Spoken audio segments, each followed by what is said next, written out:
Caríssimos,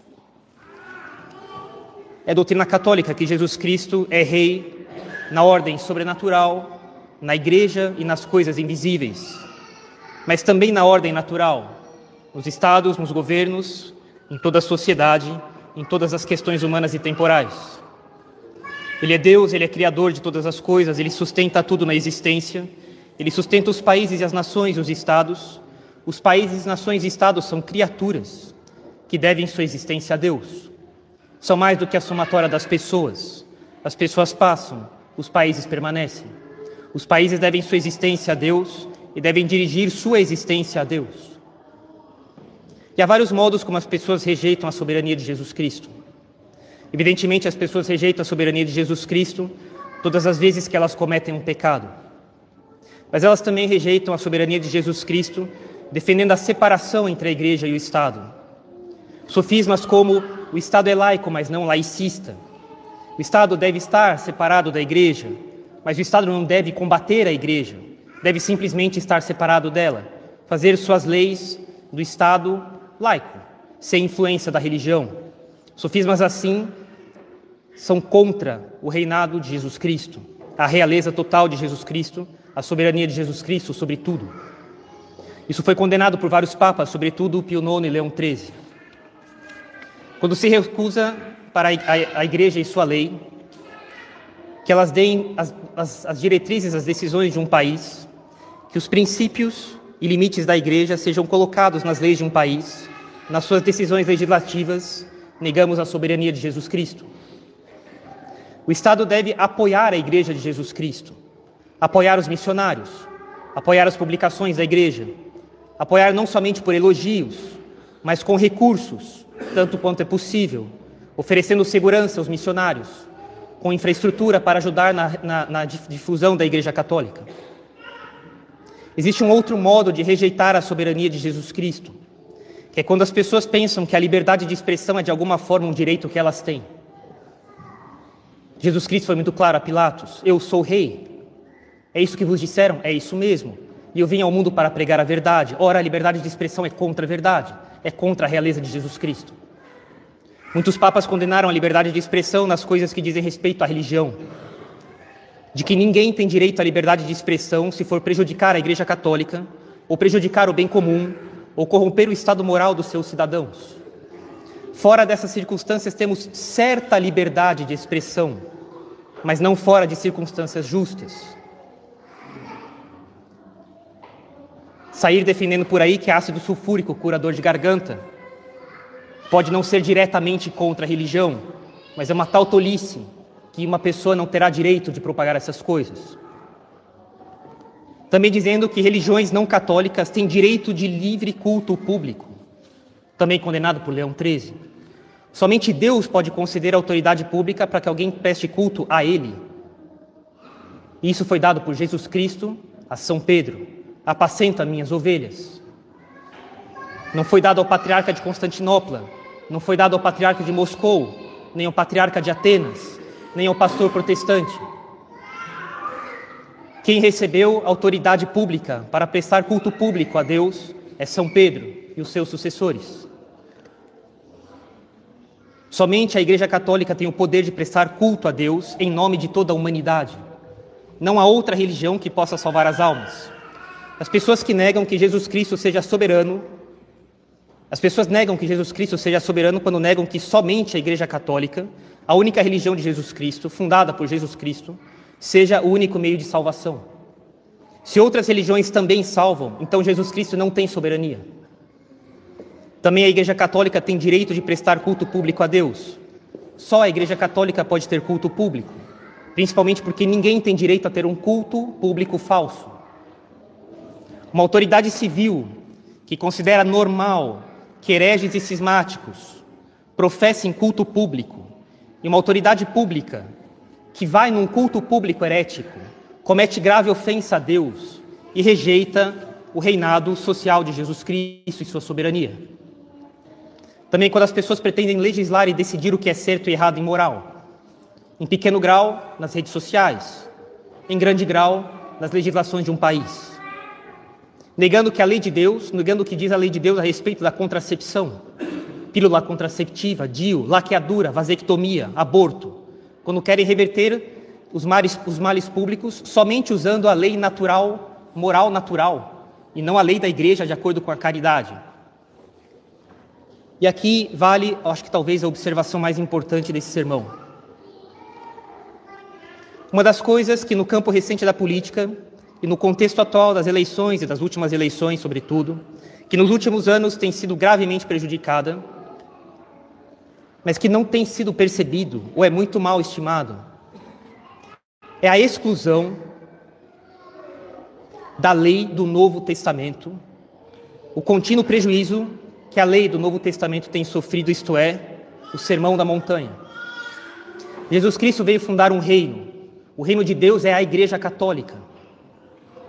A sua lei, a lei desse reino, sua carta magna, sua Constituição é o Sermão da Montanha. Capítulo 5, 6, 7 de São Mateus. Jesus Cristo, a fazer o Sermão da Montanha, ele legislou qual era a lei, a carta magna, a Constituição, o Código Civil e Penal do Novo Testamento, da nova lei, do reino de Deus, a Igreja Católica.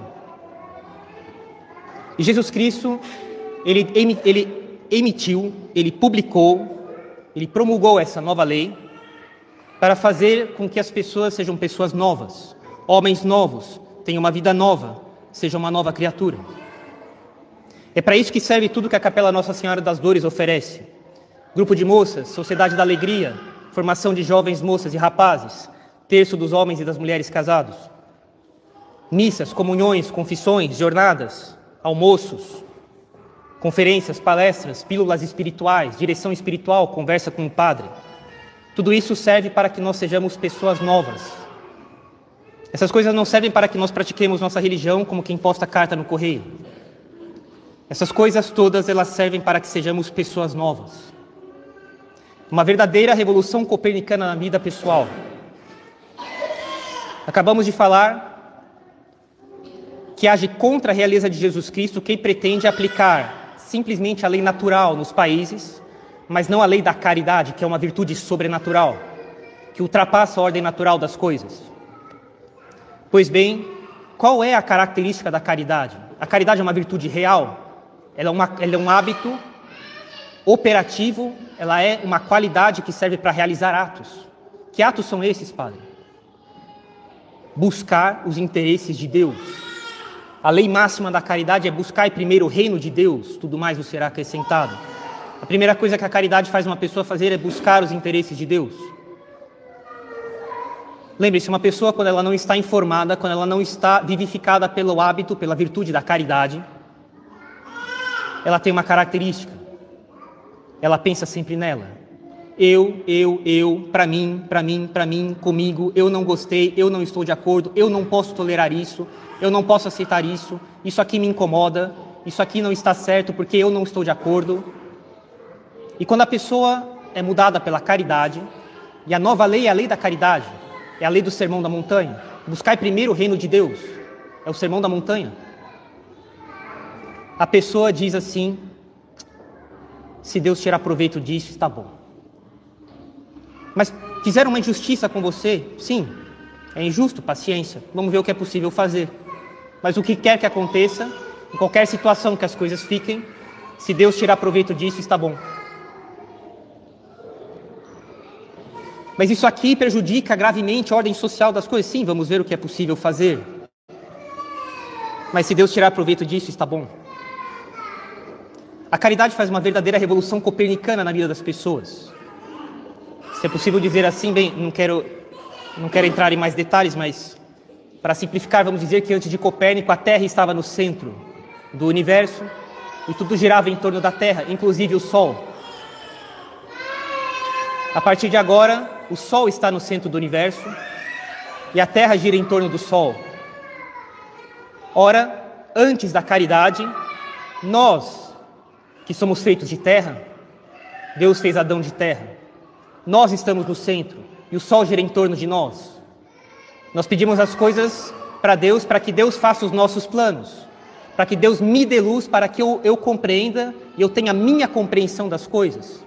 Eu peço que Deus me dê graças para que Ele faça os meus planos. E a caridade, ela altera completamente a ordem das coisas. A partir de agora a terra gira em torno do sol. A partir de agora o homem gira em torno de Deus. Deus está no centro. Isto é o Sermão da Montanha. E se tem uma coisa que os últimos tempos têm feito, sobretudo no contexto das eleições, é de destruir o Sermão da Montanha nas almas das pessoas. As pessoas se tornam violentas, elas ofendem umas às outras, com grosserias, elas propagam coisas completamente irracionais, elas defendem a liberdade de expressão. Elas fazem vista grossa para defeitos graves. Em qualquer candidato que seja, isso aqui não é o Sermão da Montanha. Como é possível instaurar o reinado social de Jesus Cristo defendendo a liberdade de expressão? Tolerando que outras religiões afirmem que podem também prestar culto a Deus. O esquecimento do Sermão da Montanha significa a falência da nossa religião. É isso. O esquecimento do Sermão da Montanha significa a falência da nossa religião. Se o Sermão da Montanha não é mais a lei que legisla e que opera nos nossos atos, que direciona a nossa vida, se nós agora defendemos mais a liberdade de expressão do que o Sermão da Montanha, sobretudo se nós agimos em favor da liberdade de expressão, por exemplo, mais do que do Sermão da Montanha, então nossa religião, em nós, sofreu uma falência. Pode-se ter o discurso que quiser, de que por tal e tal meio se obterá, ainda que de maneira imperfeita, indireta e muito distante, o reinado social de Jesus Cristo. Não, se obterá o reinado da expulsão de Jesus Cristo do seu trono de governo. Eu vim para dar testemunho da verdade. Isso é tudo menos liberdade de expressão. E como súditos de Jesus Cristo, nós temos o grave dever de lutar por todas essas coisas, os direitos da igreja diante do Estado e diante de outras falsas religiões. Padre, por que elas são falsas religiões? Porque religião vem de religar. A religião foi instituída para religar o homem a Deus. Ora, se uma religião não religa o homem a Deus, e só a Igreja Católica faz isso, ela é uma falsa religião, tanto quanto um pedaço de vidro é um falso diamante. Não é um diamante. É possível com toda certeza, inclusive, dizer as outras religiões não são religião. Elas não religam o homem a Deus. Uma pessoa que pratica muito bem sua religião, ela se condena, se não é a religião católica. Uma pessoa que em outra religião se salve, ela se salvará apesar da sua religião. Aconteceu alguma coisa que fez com que essa pessoa, de maneira bastante acidental, se salvasse. Apesar da sua religião. E como súditos de Jesus Cristo, nós temos o dever grave de lutar por todas essas coisas. Os direitos da igreja diante do Estado e diante das outras falsas religiões. Isso inclui também o combate à liberdade de expressão sem limites, que é incompatível com o reinado social de Jesus Cristo e que combate o reinado social de Jesus Cristo. Defender o reinado social de Jesus Cristo, ao mesmo tempo que se defende a liberdade de expressão, é defender um círculo quadrado. Como súditos de Jesus Cristo, nós temos o grave dever também de fazer valer o Sermão da Montanha. O Sermão da Montanha é a nossa lei. Não há outra lei para o cristão. É o Sermão da Montanha. Amai os vossos inimigos. Alegrai-vos e exultai-vos quando forem perseguidos pelo meu nome. Jesus Cristo não mandou que devolvêssemos na mesma moeda. Ele não mandou que fôssemos grosseiros, que fôssemos passionais. Bem-aventurados os mansos, bem-aventurados os humildes, bem-aventurados os pobres de espírito. Essa é a nossa lei. E se é necessário reconhecer, se tem uma coisa que tem sido absolutamente esfarrapada nos últimos tempos, sobretudo nas últimas eleições, é o Sermão da Montanha. E isso é sinônimo de falência da nossa religião. Alguém que faça isso com a nova lei pode defender o reinado social de Jesus Cristo. Ele defende um círculo quadrado. Nós somos súditos de Jesus Cristo e devemos fazer o possível para que Deus governe o tanto quanto é possível nesse mundo. Vejam, depois do juízo final, haverá sim uma teocracia. Deus governará tudo. Nesse mundo, antes do juízo final, Deus exerce um governo indireto por meio das autoridades públicas. Ele julgou que assim era mais conveniente, que era melhor para nós. São Tomás é muito claro, porque ele quer conceder às pessoas que elas tenham a dignidade de ser causas, junto com ele.